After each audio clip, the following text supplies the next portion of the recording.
sabihin radyo. Huwag mo sabihin radyo. Sabihin mo. Sabihin mo. Energy. Energy. Kung gusto mo ng legit na chika, eto na yun! Chika. Walang filter, walang edit. Chika. Hindi ito fake, hindi ito late. Chika ni Sisa.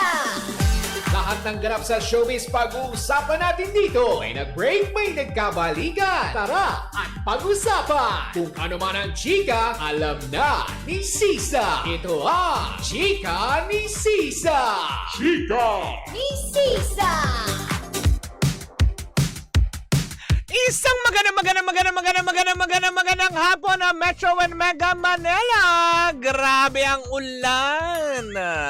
Hindi ba? Talaga nga naman mag-iingat po tayong lahat dahil aaraw uulan, hindi ba? Kumaga parang hindi lang sa Senado ang magulo, kung hindi pati na rin ang panahon. Di ba? Aaraw uulan, mag-iingat pa rin po kayo. At syempre, we are number 106.7 Energy FM. Panggawag mong sabihin radyo, sabihin mo Energy. Sa magandang hapon pa rin po. Sa lahat pa rin po ng ating mga pangga, lalong-lalo na dyan sa may Balong Bato, dyan sa may Novaliches, dahil nandyan po naganap kanina ang ating huli kapangga kasama ang MX3. Hello po sa mga taga Balong Bato, Novaliches. O, diba? Hello po sa inyong lahat. Isang magandang hapon. O, syempre, lalayo pa ba tayo ng Novaliches? Diba? Batiin na rin natin ang mga taga San Bartolome, Novaliches, Quezon City. O, diba? Hello po sa inyong lahat. Isang maganda at maulan na hapon. Mag-iingat po tayong lahat mga pangga, ha? At syempre, bilang pagpapaalala na rin, hindi ba? Dapat lagi natin na tinitignan at pinangangalagaan ang ating kalusugan. Speaking of kalusugan, dapat din may mga kaagapay tayo dyan na mapagkakatiwala ang mga food supplement. Tulad na lang ng MX3 Plus with L-carnitine and CoQ10. Alam nyo ba na ang Bout MX3 capsules ay nagtataglay ng alpha mangosteen, beta mangosteen at gamma mangosteen, mga sangkap na nakakatulong at hindi nakakasama sa ating pangangatawan at kalusugan. Kaya naman plus, dahil may dagdag benefits ito ng CoQ10 at L-carnitine. Alam mo ba na ang coenzyme Q10 ay isang uri ng supplement na kailangan ng ating katawan, lalo pa tayo nagkakaedad. Tulong para sa malakas na heart muscle fiber. At ang L-carnitine naman, eto ang aking sikreto. Oo, diba? Kaya kahit sabihin mo, ang lakas lumamo ni Sisa pero hindi nataba because of L-carnitine naman na taglay ng MX3 Plus na isang uri ng protina na tumutulong para sa maayos na panunaw o metabolismo. Kaya nga naman kung meron ka pang ibang katanungan, pwede mo bisitahin ang kanilang website sa mx3ph.com. Paalala pa rin po sa lahat, ang MX3 po ay hindi gamot at hindi ito maaaring gamitin panggamot sa anumang uri ng sakit.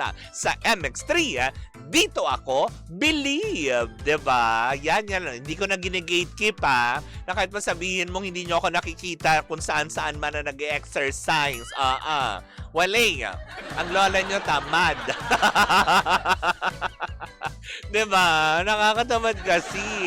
Pero dapat, diba, sa pagsabay natin ng pag-inom ng mga supplements tulad ng MX3 capsules, dapat pa din po papaalala natin sa lahat na mahalagang kumonsulta pa rin po sa inyong mga doktor. Samahan ng proper diet at regular exercise kasabay ng MX3 capsules. Diba? Ganon. Diba? Hello sa mga taga I Love Cut Encarnation Salon. Lalong-lalo na sa mga taga SM Nova, Antipolo, Espanya, iMall, SM Cubao, Farmers Cubao, Paco Mall, Zabarte, Guadalupe, SM Santa Mesa,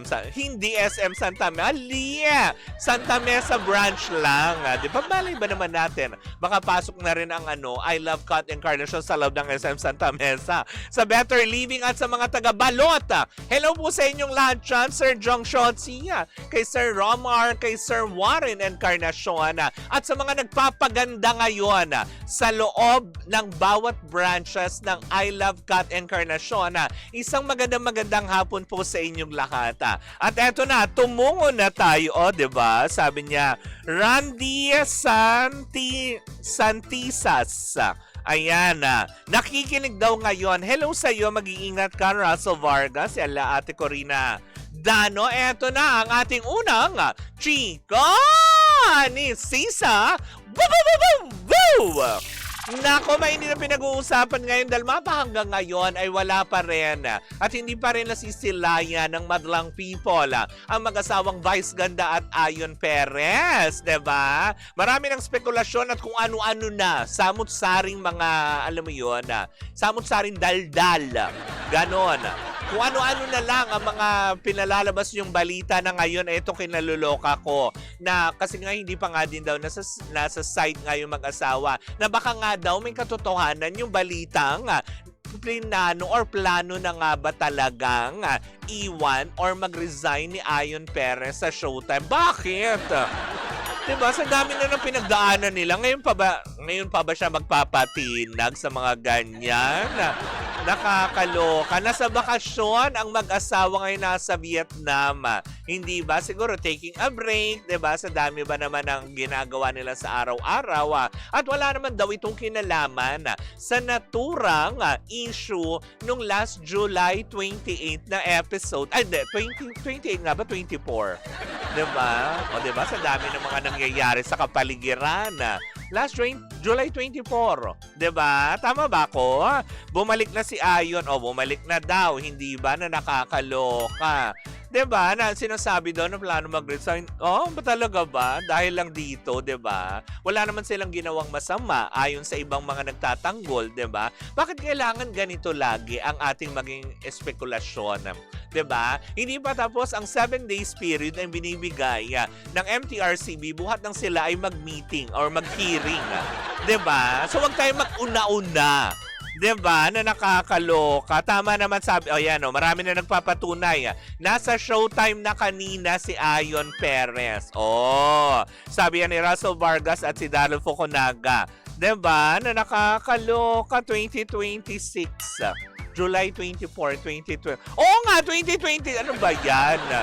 Ngayong taon.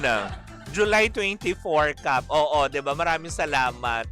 Hindi, pero 'di ba, na parang saan kaya nakukuha ng mga taong 'to para sabihin? Kaya nga 'di ba nung nabalitaan ko 'to, sabi ko ay fake news 'yun. Kasi parang wala namang statement ngayon eh. Kasi marami nga nagsasabi, 'di ba? Nung una silang masuspinde, sabi ng mga chismosa natin kapitbahay kasi na yung una parang napapaniwala ako ng mga chismosang to eh, 'di ba? Kasi nga daw, para ba kung ating babalikan, 'di ba nung una dahil sa icing incident nila nang sila ay masuspindi, ay talaga nga naman na kahit naman din kay Meme, 'di ba, nanggaling na dinamdam yun ni Ayon. 'Di ba? Na para bang sinisisi din niya yung sarili niya sa mga ganyan. So itong mga marites naman sa ating kapaligiran ay para bang ito na naman dahil na naman sa isyong sa lugaw, o 'di ba, na bakit ba parang lahat ng kinasasadlakan nila malabnaw, 'di ba?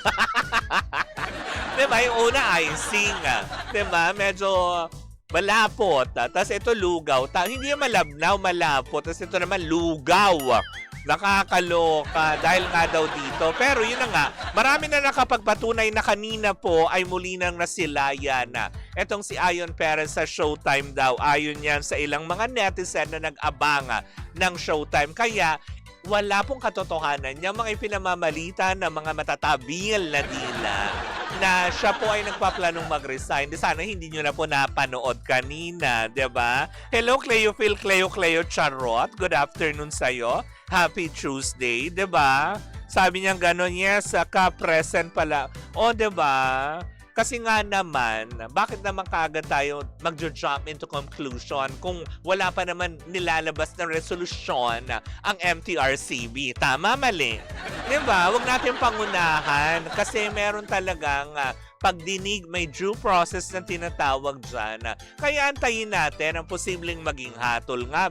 Yung iba naman kaagad, bigla kaagad magsasabi na, ay, another suspension. Yung mga ganun na gano'n. Yung mga nakikita ko sa mga balita ng mga kaagad talaga, mag-jump into conclusion tayo ng ganyan. Eh, yung MTRCB nga mismo na siyang dumidinig ng reklamo, mga nagreklamo laban sa Showtime doon sa episode 9, eh wala pa nga nilalabas. Tapos bida-bida tayo, di ba? Yung sitcom laughter effect mo, naalala ko yung mga palabas ng 90s. Yes, di ba? It's so palibas sa lalaki. Di ba yung mga ganyan, Daryl Fukunaga? Pero yun lang, di ba? Sana lang talaga, no? Antayin na lang po natin na wag po tayo kaagad magspekula at kung ano-ano mga balita. Ulitin ko yung issue po na kumakalat ngayon na si Ayon Perez nga daw ay nagpaplanong mag-resign. It's a fake news. It's a fake news. Wow! Di ba? Mga nakakaloka yun. Kaya nga naman ang tabayanan natin kasi kung ngayon nakita na natin si Ayon, baka bukas andyan na rin, present na rin si Meme Vice, di ba? Na sana man lang para matigil na rin yung mga spekulasyon ng mga otauchi patungkol dito sa mga kaya umalis kasi may problema, may ganyan. Hindi ba pwedeng kasi alam mo yung gusto lang nilang magbakasyon at talaga kunwari nakaschedule na yung bakasyon na ito, di ba yung mga ganyan. Sabi niya wala pang 1 week na hiningi sa MTRCB. Di ba? Wala pang 7 days kasi hindi naman included dyan yung Sabado-Linggo Di ba? Office hours and office week. Di ba? Ibig sabihin Monday to Friday. Kailan lang ba sila? Parang last Wednesday lang ata, di ba? So, hindi pa rin yun kasi Thursday, Friday, Monday, Tuesday, Wednesday, Thursday. Sa Thursday natin malalaman. Biyernes, sigurado yan. Maglalabas naman ng official statement ang MTRCB kung ano nga ba ang kanilang magiging final hatol.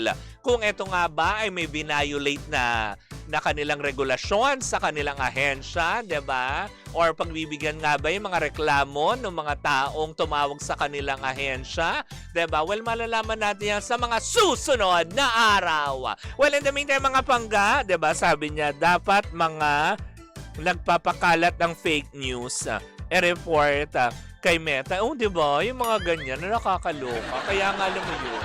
Yung sinabi nga ito sa akin ng chismosang kapitbahay, tinampal ko bigla. Charot lang. Tinampal na nakakaloka. But anyways, diba? Hello sa'yo, Adele, diba? Well, diba? Mag-break na muna tayo sa ating pagbabalik. Isang umating mong tsikahan na naman ang daladala ng magandang bakla. Ako po si Kapitana Sisa at eto pa rin ang Chika ni Sisa. Woo! At tuloy-tuloy pa rin po ang ating tugtugan. Siyempre, dito po lamang yan sa number 106.7 Energy FM. Panggawag mong sabihin radyo, sabihin mo energy.